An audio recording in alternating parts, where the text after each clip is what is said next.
Howdy, folks.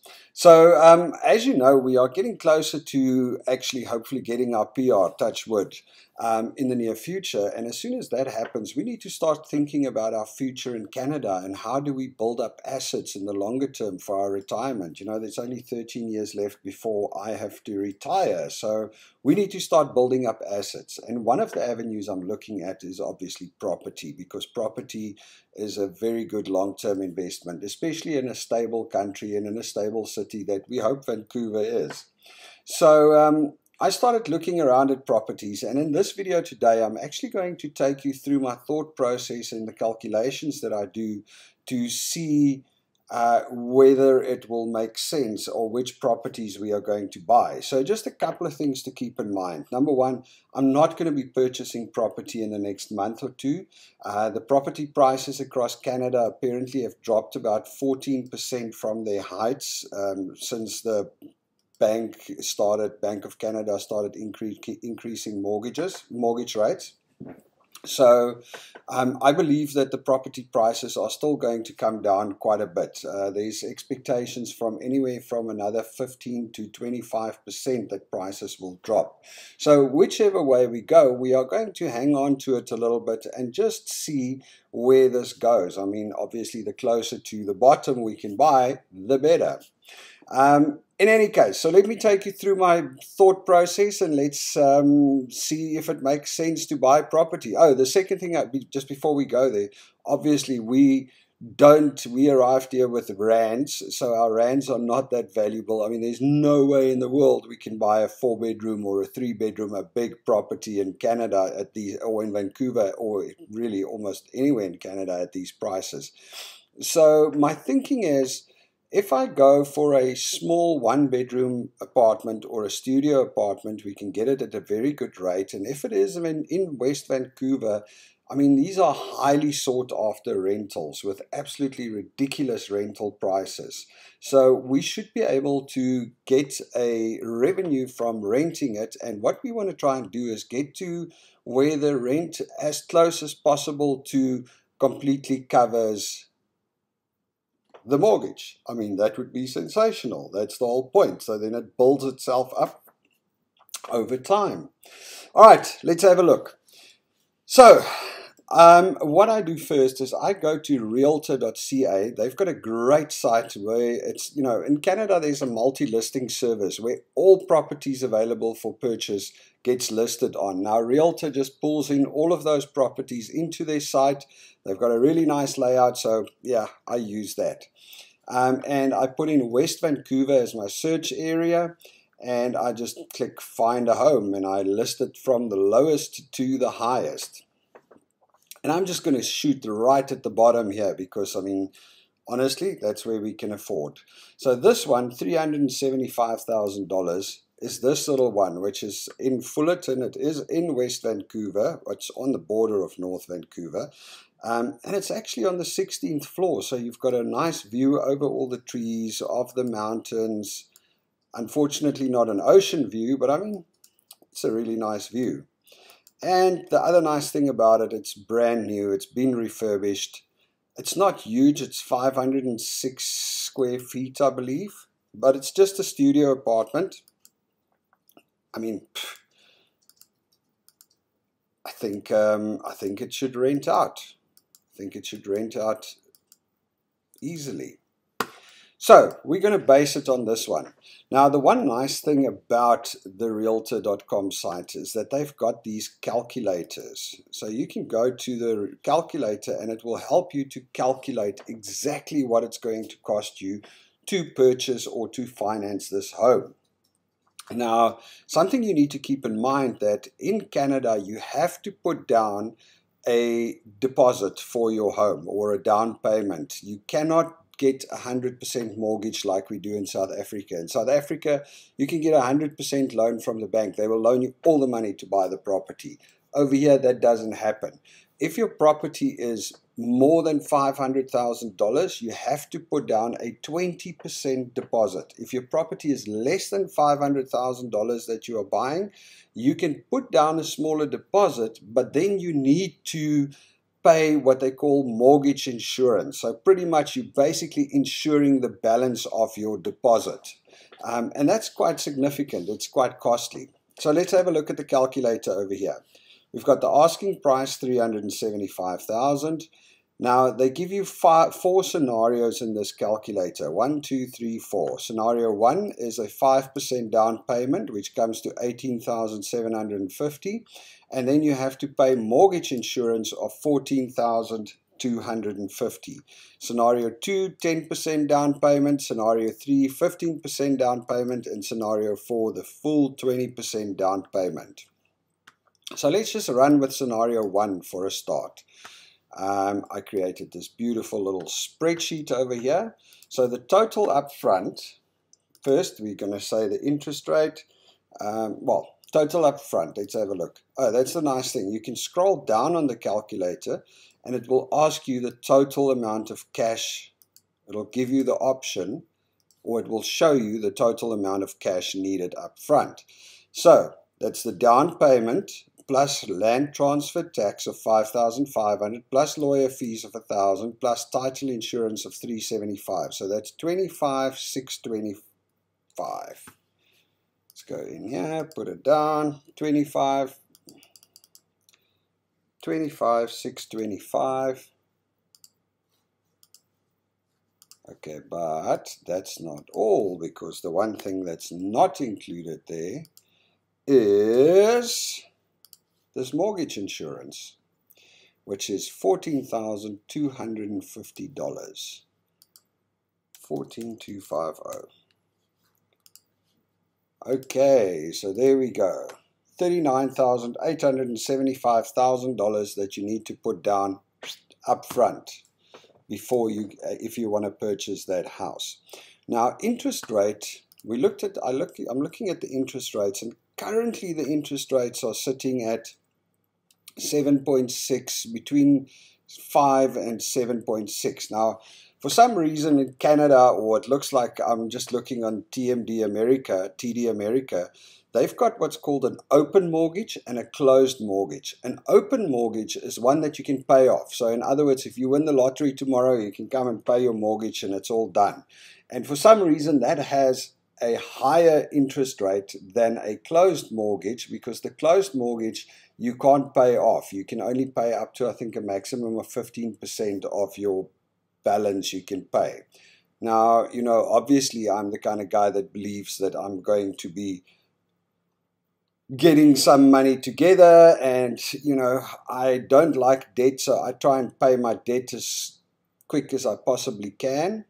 And so I would probably go for an open mortgage, even though it's like almost 1.5% more expensive. It just doesn't make sense at all. I suppose what they're doing that because if that's a closed mortgage, they know you're going to pay them for the next 25 years. And if it's an open mortgage, you know, you could just finish paying them tomorrow, and then they had done all this work for not a lot of money. I don't know. Anyway, but let's calculate our interest rate. Now, you know, so let's say 7% interest rate, plus the Bank of Canada is still going to increase mortgage rates more, the main lending rate or the prime rate. So I'm pretty sure it's going to go up a little bit more. So I'm just going to shoot for the worst case scenario, and I'm going to put in 8% mortgage rate, plus a period of 25 years, which is the maximum period that you can for a property like this, under 500K. And that means that we will have to pay $2,828 per month on our property. So our interest rate is 8%, period is 25 years, and $2,828 per month. Now we've got our monthly fees. Now this is fees other than your mortgage payment. So let's just go and have a look here. Luckily, these sites give you all of this information. So down here on the building, maintenance fees, $346.79. 346.79. Okay, but I don't think that's all, because, so that is that. But there is also, let's just go back here. There is also annual property taxes of $908.66. So that's annual. So we go plus 908.66 divided by 12. So there's our monthly cost, $422.51. All right, but what we want to do is we want to rent this property out. So what I did is I went to Craigslist to go and see what properties are available in that same area. Now this is roughly the area where the property is, down here on Keith Road. So there's one room in a 1-bedroom apartment. I don't know what that means. Let's have a look, because that's very cheap. $1,250 doesn't make sense. One full furnished bedroom. Oh, it's 1 bedroom in a big apartment. So it's not a 1-bedroom apartment. It's not your own apartment. Here's one. $2,900 for a 1-bedroom apartment. What do we got here? $2,200 for a studio, a garden suite in somebody's garden. $2,995 for a 1-bedroom garden suite. And then over here we've got $2,695 for a 1-bedroom apartment. Over here, $3,000 for a 1-bedroom apartment. Over here, $2,000. Yeah, but this is also garden suites attached to a house. Okay, so for an apartment like that, I think we could probably get around, I guess we can come in at around $2,600. So let's put our rent at $2,600. And then our shortfall is going to be equals our rent minus our monthly fees minus our monthly repayment. Okay, so we're going to have a $650 a month shortfall. Now, $650 a month is, you know, it's a significant amount of money, but let's face it, it is a saving that's going into saving towards the future, and it will build up assets as your rent is probably going to increase continuously, and your monthly repayments going to kind of stay the same, hopefully, unless interest rates obviously increase significantly. And if you can make a slightly bigger monthly payment, you know, it's going to make a difference. So let's see what it will cost us per year. Annual cost equals times 12. Okay, so in other words, if we go if we go this way with it, and bearing in mind nothing goes wrong, so in other words, we always have a paying tenant that's paying the rent, and we don't have any other fees like broken fridges and things like that, because I've been a landlord before, trust me, that happens. We will need to put down $40,000 basically, plus $7,000, about $48,000 in the first year is what it will cost us. And then, wow, yeah, so that's not a very viable option, to be quite honest. This is the thing that bothers me the most. You know, if we have to invest enough money up front to at least make it break even, that makes sense. So let's see again. What if we go for the next option? Let's go to our calculators. Let's look at a different option. Let's look at scenario 4. So in other words, what we're doing is we're putting down a 20% deposit. All right, let's see. 20% down. That's $81,875. $81,875, and there's none of that mortgage insurance, since, you know, we're putting full 20% down. We're still going a 25-year period, and our monthly repayment will then be $2,290, 2290. Monthly fees will stay exactly the same. Rent 2,600, and shortfall, wow, that'll put us on a shortfall of $112 and an annual cost of $1,350. Okay, so currently, to be quite frank, the numbers does not seem to make sense. It doesn't seem to make sense at all to buy property and rent it out at this stage, unless you can adjust it. If we can increase the rental, I mean, if we can push the rental to like 2,800, that could work. Or we need to get the property price down. So let's just try that. I mean, what if we go and we offer this guy $325,000? Just going to do it over here. It's $325,000. I wish I could get it for $32,500. Okay, so then we have to put down, for the 5% option, we have to put down 22,075 equals 22,075 plus renter's insurance, mortgage insurance, 12,350. We're going to do 8%, 25 years, and our repayment is 2451.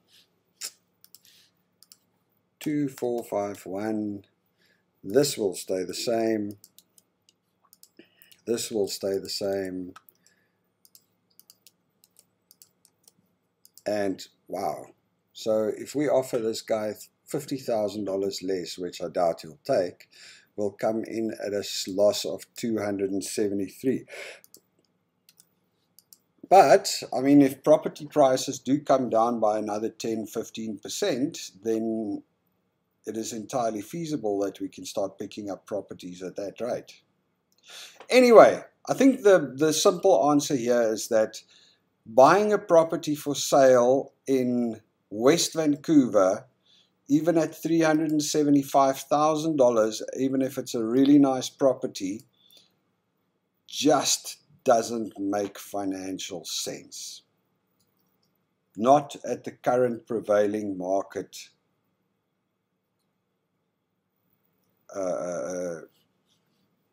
conditions.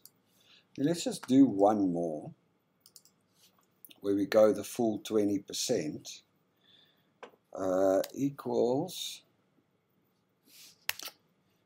it's equals, hey man, equals, what's it?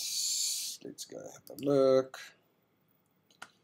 If we do the full 20% down, we have to put down $70,825 equals 7,825, and it's still 8%. We're still doing 25 years, and our repayment is then 1984. 1984. Monthly fees will stay the same. Rent will stay the same. Shortfall will turn, hopefully, into a positive. So there is a positive $193.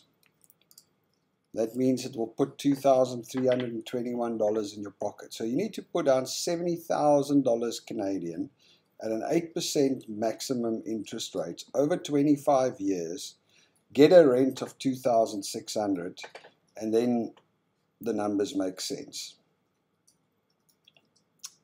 It's going to be tight, but I mean, that's at, oh, and then of course you have to buy the property at $50,000 below asking. I don't know if that's going to happen. So yeah, I think long story short, doesn't look like it's going to make sense to actually try and purchase a property for rental in West Vancouver unless you've got the money to not have to borrow that much. Okay, folks, I'll let you know if any of you have any advice or think of anything I did wrong here, let me know. But I'm going to continue looking into it. I mean, property prices, like I said, I still believe is going to come down a little bit. And I'm going to start looking at properties in different areas as long as there's rental need. Let's see what it boils down to. All right, cheers.